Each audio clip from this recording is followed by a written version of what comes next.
We're here at EFI-Parts on a cold and wet January evening.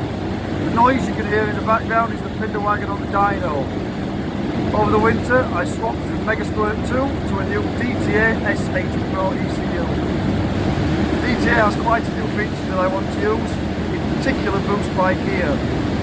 That should hopefully give me the control that I need to give less boost in third gear, which is where I had issues last year breaking CVs, and then slowly increase the boost in fourth, fifth and maximum in sixth gear.